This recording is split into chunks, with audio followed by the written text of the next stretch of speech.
Welcome to my channel. তো আমার আশেপাশে থেকে অনেক আওয়াজ আসবে, সেগুলো স্কিপ করে যাবে। আর এটা হচ্ছে মামার বাড়ি যাওয়ার আগের দিনের ব্লগ, মানে বুধবারের। আর আমরা গেছিলাম বৃহস্পতিবার মামার বাড়ি। হঠাৎই ঠিক হলো দাদার ছেলের অন্নপ্রাশনে যাব, যেহেতু আমার ছুটিটা নিয়ে প্রবলেম হচ্ছিল অফিসে। ফাইনালি ছুটিটা পেয়ে গেছি। আর এটা হচ্ছে বুধবার সকালবেলা বসে পাস্তাটা খেয়ে নিয়েছে, যেটা টিফিনে এনেছিলাম। তারপরেই বিকেলে বেরিয়ে পড়েছিলাম মামার ছেলেকে কি গিফট দেবো।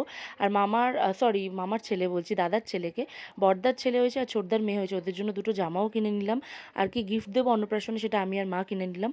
তারপর সকাল সকাল স্নান টান করে ভালো করে শাড়ি টাড়ি পরে রেডি হয়ে বেরিয়ে পড়লাম। আর যেহেতু আমাদের মামার বাড়ি আমার বাড়ি থেকে 1 ঘন্টার দূরত্বে, সেজন্য বাস অটো দুটোই পাল্টানোর ছিল। সেজন্য বেশি হাবিজাবি মেকআপ করিনি, হালকার ওপরে মেকআপ করেছি। আর তারপরে বাস পাল্টে যখন অটোতে উঠলাম, আর তখনই ওয়েদারটা অনেকটা পরিমাণে খারাপ হয়ে যায়।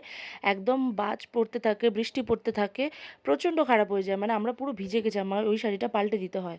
আর গিয়ে দেখি যে অন্নপ্রাশনের সব জোগাড়যন্ত্রে সব কিছুই কমপ্লিট, তবে কারেন্ট চলে যাওয়ায় সেরকমভাবে।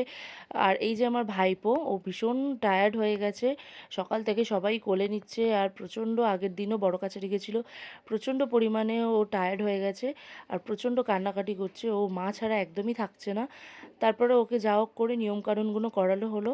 তারপর খাওয়া দাওয়া করে আমরা বেরিয়ে পড়লাম। ওয়েদারটা তখন ঠিক ছিল, সেই জন্য ভাবলাম তখনই চলে আসি, কিন্তু তাও বৃষ্টি পড়ছিল।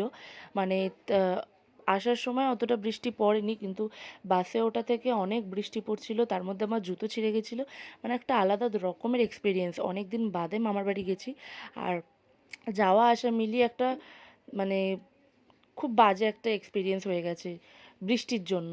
বাট ওয়েদারটা খুবই সুন্দর লাগছিল। আর গ্রামের দিকটা আমার আগাগোড়াই ভালো লাগে, যেহেতু আমার নিজস্ব গ্রাম বাড়ি রয়েছে। আর এই যে সব বিকেলবেলার ওয়েদার সিনটা দেখতে দেখতে যাচ্ছিলাম। আর রাতে এসে সেরকম কিছু ডিনার করে নিয়ে রোল খেয়ে নিয়েছিলাম।